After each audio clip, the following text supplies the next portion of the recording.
নারীদের মধ্যে দুইটি চিহ্ন থাকলেই বুঝবেন ওই নারীকে আল্লাহ তাআলা ভালোবাসেন, আল্লাহ তাআলা ওই নারীকে পছন্দ করেন।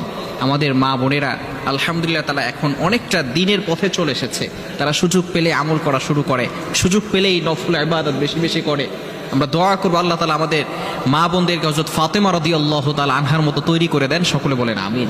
দুইটি সিমটম, দুইটি আলামত যে নারীর ভিতরে থাকবে, মনে করবেন আল্লাহ তাআলা তাদেরকে ভালোবাসেন, তাদেরকে পছন্দ করেন। এটা আল্লাহ তাআলা পবিত্র কোরআনুল কারীমের ভিতরে নিজেই বলে দিয়েছেন। আপনি পবিত্র কোরআনুল কারীম খুলেন, 2 নম্বর পারা 14 নম্বর পৃষ্ঠার 11 নম্বর লাইন, সূরা বাকারার 222 নম্বর আয়াতে আল্লাহ তাআলা বলে দিয়েছেন যেই শ্রেণীর নারীদেরকে আল্লাহ তাআলা ভালোবাসেন। 1 নম্বর হচ্ছে আল্লাহ তাআলা বলছেন ইন্নাল্লাহা ইউহিব্বুত তাওয়াবিন, তাওবাকারী নারী। আমাদের গুনাহ হয়ে যাবে, যে ব্যক্তি গুনাহের পরে আল্লাহ তাআলার কাছে তাওবা করবে, আল্লাহ পাক রব্বুল আলামিন তাদের গুনাহগুলো ক্ষমা করে দিবেন। বলেন সুবহানাল্লাহ। যে ব্যক্তি সঠিকভাবে তাওবা করবে, আল্লাহ তাআলা পবিত্র কোরআনুল কারীমের ভিতরে নিজে বলে দিয়েছেন এই দুইটি গুণ শুধু নারীদের ভিতরে থাকলে আল্লাহ তাআলা ভালোবাসবেন, বিষয়টা এমন নয়। যারা পুরুষ আছেন তাদের জন্য এই নসিহত হচ্ছে, আল্লাহ তাআলা ওই সমস্ত পুরুষদেরকেও ভালোবাসবেন এবং নারীদেরকে এবং পুরুষদেরকে উভয় দলকেই আল্লাহ তাআলা ভালোবাসবেন, মহব্বত করবেন। দুইটি গুণ থাকলে 1 নম্বর হচ্ছে তাওবাকারীদেরকে। এজন্য গুনাহ হয়ে যাবে, ইচ্ছাকৃতভাবে গুনাহ করা যাবে না, গুনাহ অটোমেটিক্যালি হয়ে যাবে। তাওবা করতে হবে, সঠিকভাবে তাওবা করতে হবে।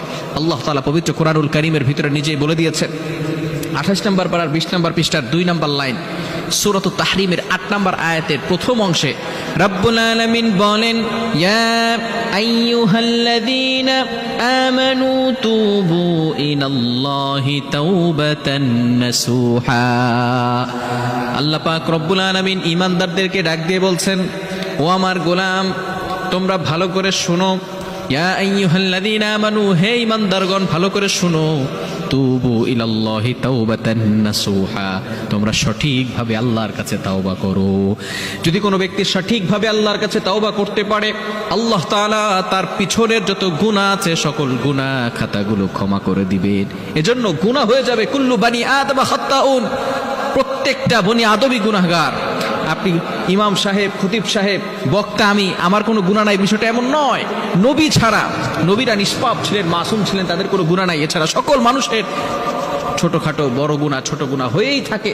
এজন্য তাওবা করতে হবে। আল্লাহ তাআলা বলছেন সঠিকভাবে তাওবা করলেই আল্লাহ তাআলা তাদের গুনাহ খাতাগুলো ক্ষমা করে দিবেন। এজন্য আমরা যখনই আমাদের গুনাহ হয়ে যাবে, সাথে সাথে আমরা তাওবা করে ফেলবো। মনে থাকবে তো ইনশাআল্লাহ।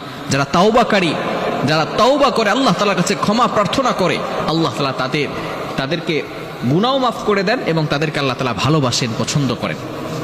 দ্বিতীয় নাম্বার হচ্ছে আল্লাহ তাআলা এই আয়াতের ভিতরে বলে দিয়েছেন 2 নম্বর পারার 14 নম্বর পৃষ্ঠার 11 নম্বর লাইন, সূরা বাকারার 222 নম্বর আয়াতে আল্লাহ তাআলা বলে দিয়েছেন ওয়া ইউহিব্বুল মুতাতাহহিরিন, যারা নিজেদেরকে পবিত্র রাখে, ওই সমস্ত নারী যারা পবিত্র থাকে, যারা সবসময় নিজেকে পরিষ্কার পরিচ্ছন্ন রাখে। বিশেষ করে কিছু মা বোনেরা এমন রয়েছেন যারা নিজেদেরকে পরিষ্কার পরিচ্ছন্ন রাখে না। বিশেষ করে যখন অসুস্থতার সময় আসে, মাসিক পিরিয়ডের ঝামেলা যখন আসে, এই সময় সুস্থ হওয়ার পরেও তারা অনেক 1 দিন, 1.5 দিন, 2 দিন পর্যন্ত তারা গোসল করে না। তারা এমন সময় অপবিত্র অবস্থায় থাকে। আবার অনেক মা বোনেরা, অনেক পুরুষরা এমন রয়েছে পবিত্র থাকে না।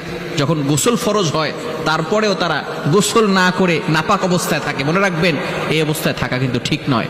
এই জন্য অবশ্যই আমরা পবিত্র অবস্থায় থাকবো। আল্লাহ তাআলা যারা পবিত্র অবস্থায় থাকে তাদেরকে মহব্বত করেন।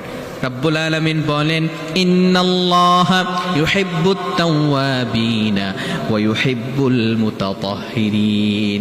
দুইটি গুণ যাদের ভিতরে থাকবে, আল্লাহ তাআলা তাদেরকে ভালোবাসবেন। 1 নাম্বার হচ্ছে যারা তাওবা করবে এবং 2 নাম্বার হচ্ছে যারা কি করবে, পবিত্র থাকবে। আল্লাহ তাআলা আমাদের এই দুইটি গুণ অর্জন করার তৌফিক দান করেন।